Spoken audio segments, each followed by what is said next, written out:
Hello అండి, welcome to Varahi cooking and DIY. ఈరోజు వచ్చేసి కుకింగ్ వీడియో కాదు, మినీ బ్లాగ్ లాగా చేస్తున్నాను. మనకి 4వ శుక్రవారం వస్తుంది కదా, దానికి ముందు రోజు నుంచే ఈజీగా జాబ్ చేసుకునే వాళ్ళకి కూడా, ఇంట్లో ఉన్న ఆడవాళ్ళకైనా ఎవరికైనా ఈజీగా కొంచెం శుక్రవారం నాడు ఆడవాళ్ళు లేకుండా ఎలా చేసుకోవాలో చెప్తున్నాను, టిప్స్తో సహా. ఎక్కడ స్కిప్ చేయకుండా చూడండి వీడియో మొత్తం. ఇప్పుడు ముందుగా గురువారం పొద్దున్నే శుభ్రంగా స్నానం చేసేసి ఒక కప్పు మినపప్పు కడిగి నానబెట్టుకోండి.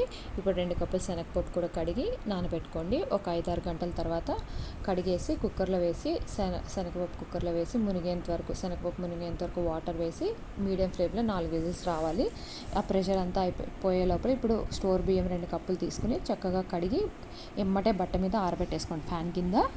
ఇప్పుడు పప్పు చూసారా, ఇలా మరీ మెత్తగా అవ్వకూడదు, పప్పుగానే కనపడాలి, కానీ ఉడికుండాలన్నమాట. ఇప్పుడు దాంట్లో 3 కప్పులు బెల్లం వేసి ఒకసారి కలిపేసి పొయ్యి మీద పెట్టేయండి సిమ్లో.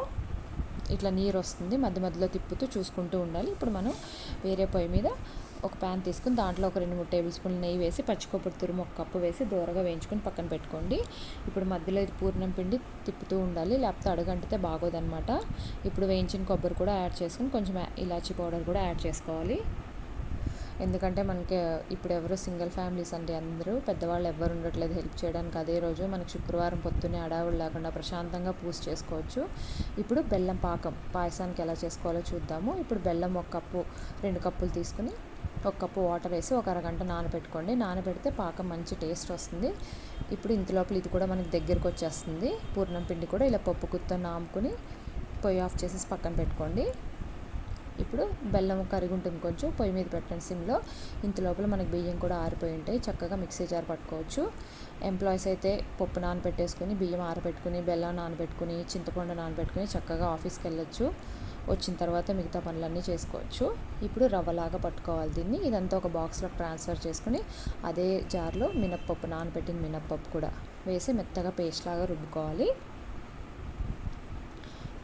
రుబ్బుకుని ఒక బౌల్లోకి ట్రాన్స్ఫర్ చేసుకుని కొంచెం ఉప్పు కలిపేసి ఎమ్మటే 2 ఫ్రిడ్జ్లో పెట్టేసేయండి. పులవాల్సిన పని లేదు. పూర్ణం పిండికి పైన పూత పిండికి ఏం పులవాల్సిన పని లేదు. ఫ్రిడ్జ్లో పెట్టేసుకోండి.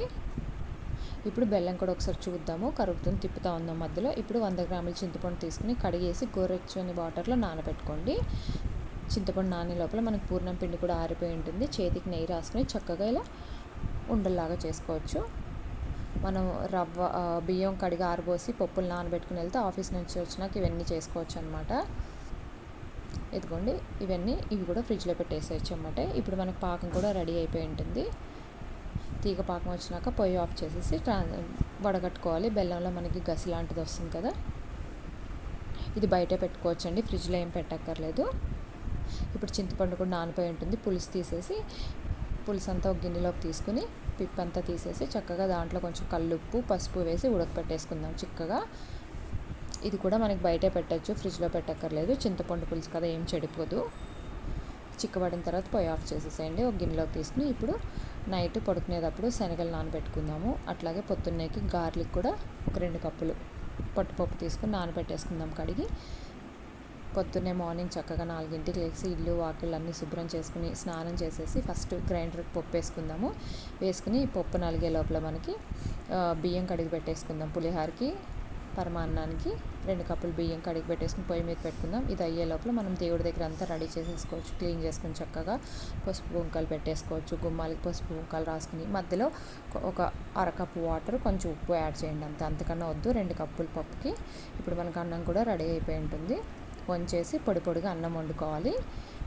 ఇప్పుడు నెక్స్ట్ వచ్చేసి సగ్గుబియ్యం 1/4 కప్పు సగ్గుబియ్యం కడిగి నానబెట్టుకోండి. ఇప్పుడు ఒక ప్యాన్ తీసుకుని దాంట్లో నెయ్యి వేసి జీడిపప్పు కిస్మిస్ వేయించుకోండి,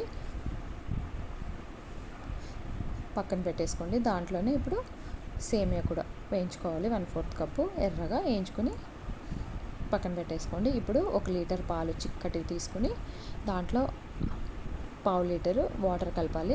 అవి బాగా మరుగుతున్నప్పుడు నానబెట్టిన సగ్గుబియ్యం వేసుకోవాలి. సగ్గుబియ్యం వేసుకున్నాక అస్సలు అడగంటకూడదు, పాయసం త్వరగా అడుగంటుతుంది, తిప్పుతూ ఉండాలి.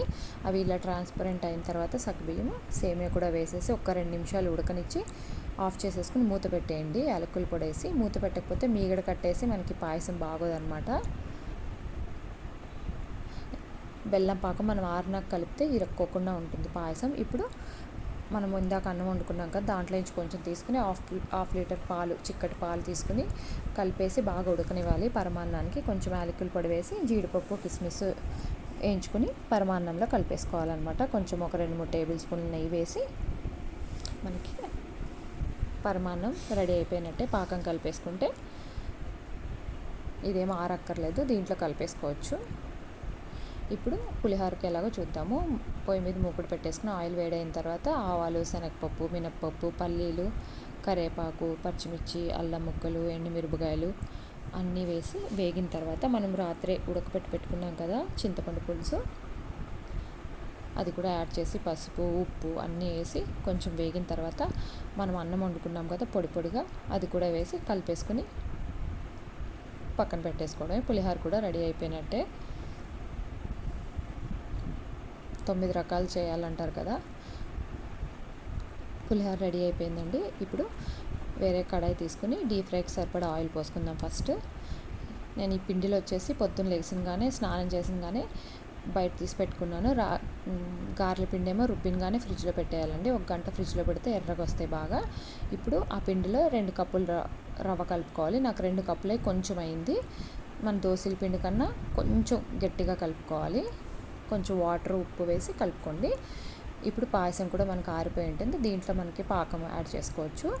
యాడ్ చేసుకుని జీడిపప్పు, కిస్మిస్ మనం ఇందాక వేయించి పెట్టుకున్నాం కదా సేమియా తర్వాత అలా కలిపేసుకోవడమే. జీడిపప్పు, కిస్మిస్ కూడా ఇప్పుడు మనకి ఆయిల్ వేడైపోయి ఉంటుంది. పూర్ణాలు వేసేటప్పుడు మాత్రం చాలా జాగ్రత్త. నూనె వేడైందేమో చూసుకుని పూర్ణం పిండి నేను ఎలా వేస్తున్నానో చూడండి. పిండిలో అది ఉండవేసి పైన ఇలా పిండి కవర్ చేసి 2 వేళ్లతో ఇలా పైకి లేపాలి. పూర్ణానికి హోల్ పడింది అంటే నూనె మొత్తం గలీజ్ అయిపోతుంది, నల్లగా అవుతుంది. పెద్ద పని అది. ఇదిగోండి ఇలా నిదానంగా ఒక్కొక్కటి వదలాలి, ఎమ్మటే కదిలించకూడదు. ఒక సైడ్ ఫ్రై అయిన తర్వాత నిదానంగా ఇలా కదిలించి గోల్డెన్ కలర్ వచ్చేంత వరకు ఫ్రై చేసుకోవడమే మీడియం ఫ్లేమ్లో పెట్టి. ఇదిగోండి ఇలా ఎర్రగా వేయించుకోవడమే అనమాట. మిగిలిన పిండితో నేనైతే ఎమ్మటే పునుగులు వేసేస్తాను, చాలా బాగుంటాయి. తప్పకుండా ట్రై చేయండి.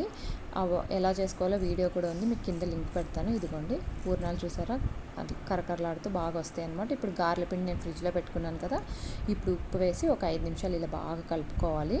అప్పుడు గారెలు బాగా వస్తాయి. ఇప్పుడు చేతికి కొంచెం పల్చటి మజ్జిగ రాసి కవర్ మీద వేసేవాళ్ళైతే కవర్ మీద, ఎవరికి ఎలా అలవాటు ఉంటే అలా, నేను చేత్తోనే వేసేస్తాను. ఇలా మజ్జిగ రాసుకుని హోల్ పెట్టేసి గారెలు వేసుకోవడమే అండి. గారెలు చూసారా ఎంత బాగా పొంగుతున్నాయో, క్రిస్పీగా వస్తాయి, లోపల మెత్తగా పైన క్రిస్పీగా వస్తాయి. అంతేనండి, ప్రసాదాలన్నీ రెడీ అయిపోయినట్టే. గారెలు, పులిహోర, పూర్ణం, పాయసం, పరమాన్నం, పానకం, వడపప్పు. నెక్స్ట్ వీడియోలో మళ్ళీ కలుద్దాం.